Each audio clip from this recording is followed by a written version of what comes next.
Hello friends, welcome to learn English with Shafiq.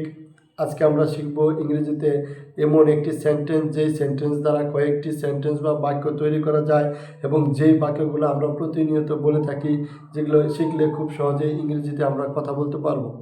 যেমন আমি বাড়িতে আছি, I am at home. I am at home, আমি বাড়িতে আছি, আই অ্যাম অ্যাট হোম।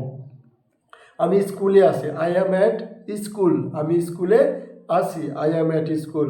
আমি কাজে আছি, I am at work. I am at work, আমি কাজে আছি, আই অ্যাম অ্যাট ওয়ার্ক। আমি বাজারে আছি, আমি বাজারে আছি, I am at market. I am at market, I am at the market. I am at the market. তারপর কি আছে?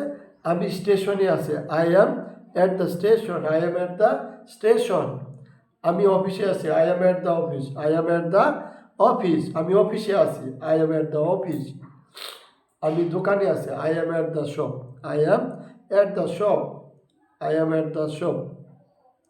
দেখেন, একটি সেন্টেন্স দিয়ে কয়েকটি সেন্টেন্স তৈরি করা গেল এবং এই সেন্টেন্সগুলো কিন্তু আমরা প্রতিনিয়তই বলে থাকি। আমরা কিন্তু আমাদের এই প্রত্যেকটি পর্বই আপনারা দেখবেন, যারা আগের পর্বগুলো দেখেননি তারা দেখবেন।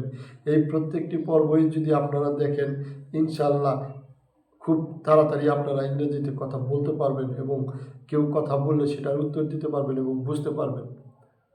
এর জন্য আমাদের লেখার দরকার নেই, যদি শুধু প্রতিদিন 2 মিনিট সময়, আমাদের প্রত্যেকটা ভিডিওই কিন্তু 2 মিনিট থেকে সর্বোচ্চ 3 মিনিট, আমরা কিন্তু এর ভিতরেই এই 2 মিনিট সময় যদি সারাদিনের মধ্যে আপনারা ব্যয় করেন, তাহলে কিন্তু খুব দ্রুত আপনারা ইংরেজি শিখতে পারবেন। তো সবাই ভালো থাকবেন। আমাদের ভিডিওটি ভালো লাগলে ভিডিওতে একটি লাইক দিয়ে চ্যানেলটি সাবস্ক্রাইব করে দিবেন। সবাইকে ধন্যবাদ। আসসালামু আলাইকুম।